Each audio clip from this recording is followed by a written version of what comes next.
तो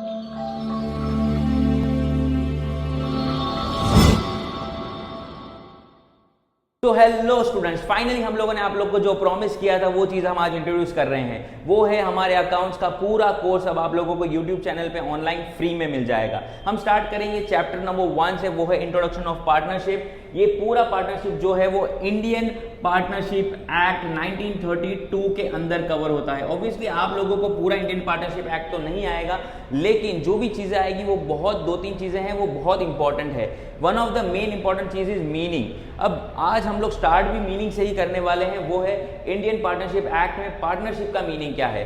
हमारे partnership act में सेक्शन 4 के हिसाब से पार्टनरशिप का मीनिंग होता है व्हेन 2 और more person are coming together, यानी कि जब 2 या 2 से ज्यादा लोग एक साथ आते हैं कोई बिजनेस करने के लिए और वो एक पार्टनरशिप फर्म बनाते हैं।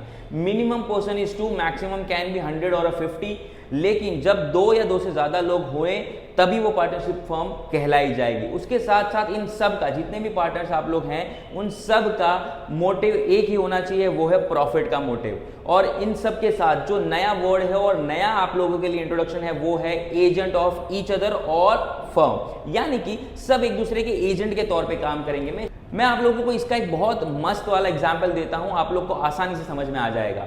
द फर्स्ट थिंग इज, जब आप 2-3 लोग कोई पार्टनरशिप फर्म में हो और one of the person is a sales marketing agent, यानी कि वो सेल्स मार्केटिंग संभालता है, तो जब वो पर्सन किसी क्लाइंट से मीटिंग करने जाएगा तो वो अपने आप को रिप्रेजेंट नहीं कर सकता है, यानी कि वो अपने पार्टनरशिप फर्म के बिहाफ पे वहां जा रहा है, वो अपने आप को मिलाने या फिर अपने पर्सनल कॉन्टेक्ट बनाने नहीं जा रहा है। तो आप वहां पे जब जाएंगे तो वो आप अपने पार्टनरशिप फर्म के एजेंट के तौर पे जाएंगे, यानी कि कोई भी पार्टनर अपने पर्सनल इंट्रोडक्शन को वहां पे मोटिव नहीं रखेगा। वहां पे उनका सबका मोटिव रहता है हम हमारी फर्म को मोटिव में रखेंगे, फर्म को सेंटर में रख के आगे काम करेंगे। तो this is the main concept of the Indian partnership act definition section 4। Okay, next thing is partnership deed. अब डीड का बहुत ही आसान मीनिंग होता है वो अग्रीमेंट बनाना। अग्रीमेंट का मतलब होता है कॉन्ट्रैक्ट करना। जब 2 या 2 से ज्यादा लोग मिलते हैं तो उसके बारे में अग्रीमेंट या तो कुछ ना कुछ डीड में कंसर्न करते हैं। अब इस टॉपिक को स्टार्ट करूं उससे पहले एक बहुत इंपॉर्टेंट लाइन मैं आप लोग को समझा देता हूं, वो है इंडियन पार्टनरशिप एक्ट के हिसाब से डीड बनाना कंपलसरी नहीं है, एडवाइजेबल है। एडवाइजेबल का मतलब होता है बनाओ तो अच्छा है, ना बनाओ तो आपकी मर्जी, यानी कि रिटर्न एग्रीमेंट बनाना कंपलसरी नहीं है, बनाओ तो अच्छी बात है। Now what is partnership deed. Deed में क्या क्या होता है, जैसे फॉर एग्जांपल आप जितने भी पार्टनर है, फॉर एग्जांपल 4 पार्टनर है तो 4 पार्टनर के नाम और उनके एड्रेस, साथ साथ में बिजनेस का नाम और उसका एड्रेस, वो तो बहुत ज्यादा कॉमन और कंपलसरी है।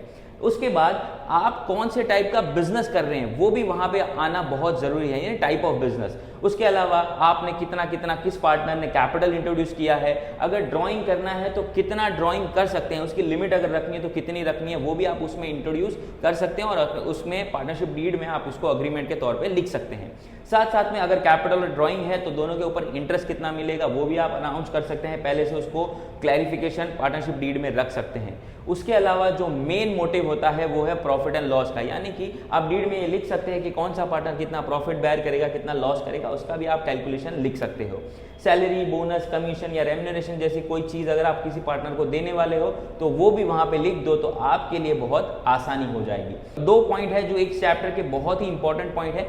तीसरा पॉइंट जो है एब्सेंस ऑफ पार्टनरशिप डीड, यानी कि अगर आप लोगों ने रिटर्न अग्रीमेंट नहीं बनाया तो आप लोगों को क्या क्या चीजें हैं जो कोड यानी पार्टनरशिप एक्ट के हिसाब से जजमेंट आपको मिलेगा as per the Indian penal code. अब इसके बारे में आप जो भी सुनना है वो हम हमारे नेक्स्ट वीडियो में इंट्रोड्यूस करेंगे। तब तक के लिए stay tuned with us and thank you for watching. Keep levelling up your knowledge with us.